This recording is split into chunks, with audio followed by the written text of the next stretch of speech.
is just indescribable when you have found yourself sitting beside the bed of a sick baby who is in need of research and support and excellent medical care.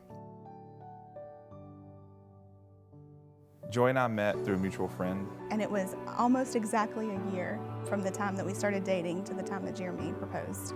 We decided pretty quickly we wanted to start a family. And we got pregnant almost right away.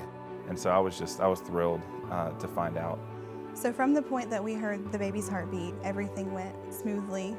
We did head back to another ultrasound after the new year, and the technician tells us, I think that there's a problem with his left arm. His left arm doesn't seem to be developed.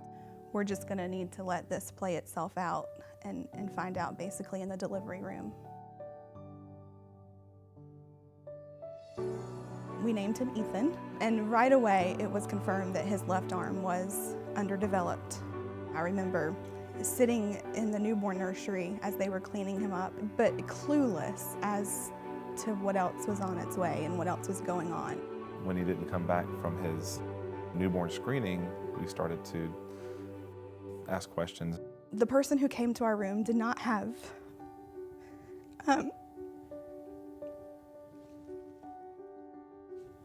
she did not have Ethan with her, and she told us, you know, I'm sorry to tell you this, but we have reason to believe that there's something wrong with your baby's heart. It's like spinning and falling, and you don't know what it's going to be like when you hit the bottom. You know, our dreams for our family went from looking 10 years down the road to worrying about making it another day. It was not long after receiving that news from the doctor that we were told he needed to be transferred to another hospital. So we said our goodbyes, not fully knowing if we would be able to see him again. That was literally an all-day event. I think that was the only surgery that the surgeon did that day. When he finally came out of the OR, he said that, you know, Ethan made it through the surgery. They made all the repairs they needed to make, and it was great news for everyone.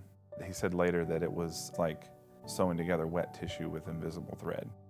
After his first surgery, he did come out with one complication that required a pacemaker to keep his heart in rhythm.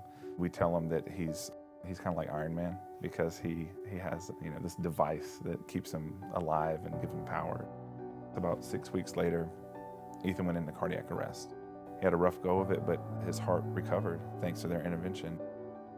One of our friends had brought him a little stuffed monkey who is now known as Monkey. Ethan has named him that.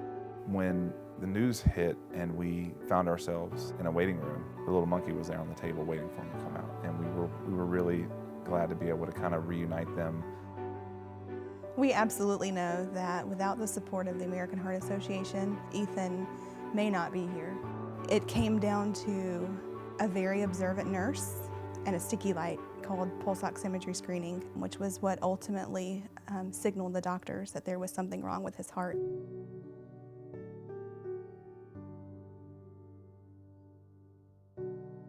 Ethan's first day of kindergarten was pretty much exactly how I imagined it would be.